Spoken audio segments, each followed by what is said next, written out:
In a moment to mitigate power, where we're writing a kid up to show, hey, you're not the boss of me. In this space, in my land, in my classroom, I have control. I'm writing this write-up, and now we've connected a child and put them in a system of harm. So it's beyond this write-up. This write-up now becomes kids who are most likely to be written up, or most likely to be written up again, and then they're going to become disengaged. And then oftentimes, if you're written up, then you're suspended, and the kids who are suspended drop out.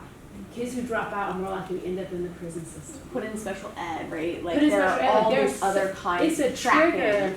It's a spiral of how going back to I'm trying to hold my power in this space. And so we have to be thoughtful about how that defensiveness, that need for power is connected to systemic harm. Race became real to me at 5. I was in kindergarten, and one of my classmates, she went around and she invited everybody at the table to her birthday party except for me.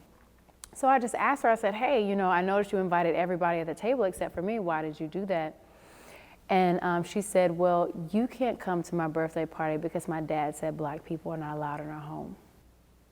It really peaked for me after the murder of Trayvon Martin. I was teaching at that time. And that death never left me. And then there was multiple murders happening at state-sanctioned violence.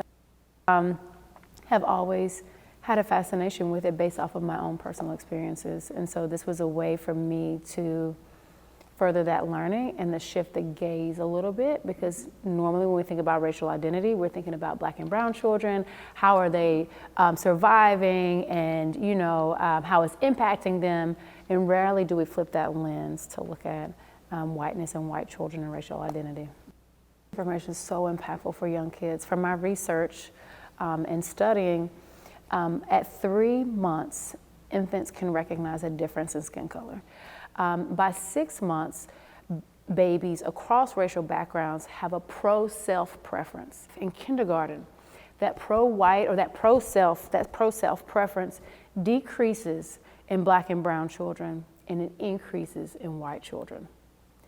And so what we begin to notice is that research says that the exposure to media, books, movies, cartoons, Halloween costumes, dolls, toys, all of those things, ads on TV, are conditioning children to believe things about skin color, about themselves, and about other people. So black and brown children shift to a pro-white preference, so that love of self starts to decrease because they're conditioned to value whiteness.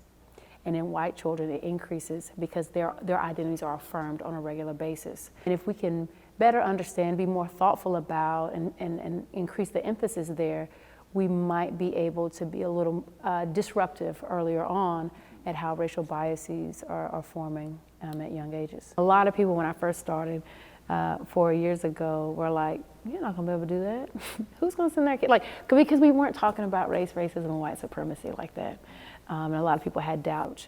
We use a 3-pronged approach to dismantle systemic racism. So we're working with children, parents, and educators, trying to triangulate that change. And we're doing workshops with parents on the significance of having race-based conversations with kids, and sharing the work that we do in the camp. These are the same things you can do in your home, and it's necessary that you do them in your home because your kids are making sense of race.